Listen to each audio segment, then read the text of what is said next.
vous n'êtes peut-être pas sans savoir qu'on a créé un groupe il y a 2 semaines qui maintenant a déjà 4000 membres sur Facebook et qui a reçu de nombreux dons. Ça s'appelle 2,50 €. Et c'est pour fournir des repas à des personnes réfugiées qui sont ou à la gare du Nord ou dans le parc Maximilien. Il y a tellement d'associations qui existent, tous bénévoles. Oui, bénévoles. Des gens qui me font un peu recroire en l'humanité. Des gens comme Yondax et Adriana D'Acosta de la plateforme d'hébergement qui tous les soirs attendent entre 20 et 22 heures les hébergeurs et les réfugiés.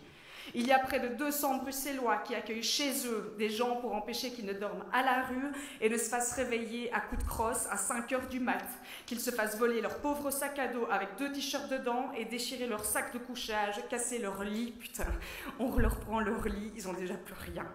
La classe, Bruxelles, simplement la classe. Les mots nettoyage et hygiène me font vomir.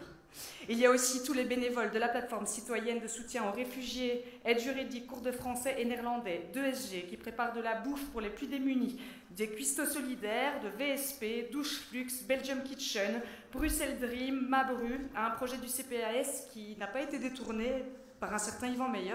Bah ouais, c'était pas de l'argent, c'était de la bouffe en fait ce qu'ils font, donc ça l'intéresse pas. Mais aujourd'hui, jour où on nous casse les couilles avec l'écologie, avec comment on doit manger, conduire, baiser, on jetterait 1,5 tonnes de viande par jour à Bruxelles. Les Françoise Romney, qui, quand ils étaient 300 dans le parc, a appelé sa fille, qui connaissait des femmes musulmanes, qui se sont mises à faire la cuisine pour tout ce beau monde.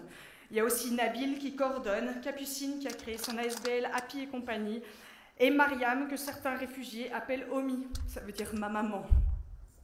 Je suis tellement désolée de ne pas citer tout le monde, tous ces putains de bénévoles, je répète bénévoles, ces gens qui font ça sur leur temps libre, qui ne sont pas payés, qui n'ont pas un bal du gouvernement, qui font tourner notre monde un peu plus rond, un peu plus doux.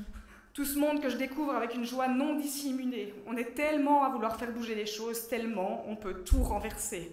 J'ai les hormones en ébullition, ok, mais j'y crois. Je ne parle pas de révolution, de grandes manifestations, je dis juste qu'au jour le jour, il vous est possible d'aller vers l'autre, quel qu'il soit.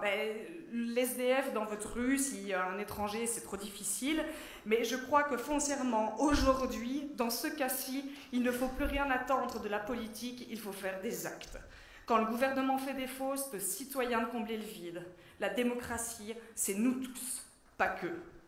Tout cela pour vous dire qu'il n'existe pas de grands gestes et de petits gestes, chaque geste compte et c'est l'addition que nous faisons qui est grande. Ce n'est pas M. Franken l'important, son dessein personnel nous indiffère. Nous ne faisons pas une action politique, religieuse ou sectorielle. 4000 membres, c'est plus que notre communauté d'artistes. Donner à manger, c'est juste normal. Si on sait que quelqu'un a faim et qu'on veut faire quelque chose, on le nourrit, c'est normal. L'important, ce sont les gens qui dorment dehors, réveillés quotidiennement par Paul Bru, dont les équipes sont constituées de volontaires pour ces opérations. Et si je dis, c'est pour que vous sachiez que toute la police n'est pas volontaire. Mais l'urgence, ce sont ces personnes dont on découpe les sacs de couchage au ciseau, dont on casse les piquets de tente, dont on brise les lunettes à coups de botte, dont on retire les sandwichs de la main. Ces gens qu'on arrête devant l'office des étrangers pendant qu'ils sont en train de faire la file pour demander leur putain de papier. Créant, se faisant une absurdité administrative criminelle.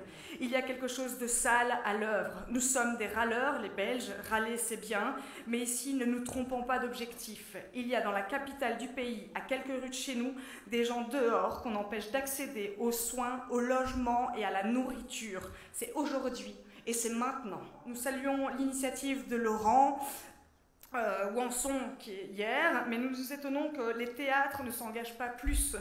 Les théâtres signifiant ici le secteur dans son entièreté et ses structures qui devraient servir de locomotive. Pas de leçons à donner, soyons-en certains, nous ne sommes personne pour faire la leçon et sincèrement, nous ne souhaitons qu'une mise en commun des énergies, juste une volonté et un espoir d'action, même minime. Le secteur culturel ne peut plus espérer aujourd'hui donner des leçons d'humanité, des messages d'humanité, défendre des rôles, prétendre à la réflexion, à l'élévation des âmes si nous laissons des gens avoir faim et crever dans la rue à quelques centaines de mètres de nos maisons théâtrales. Il faut se réunir, il faut écrire, il faut dire. Les théâtres ont un devoir commun, là, tout de suite. Voilà.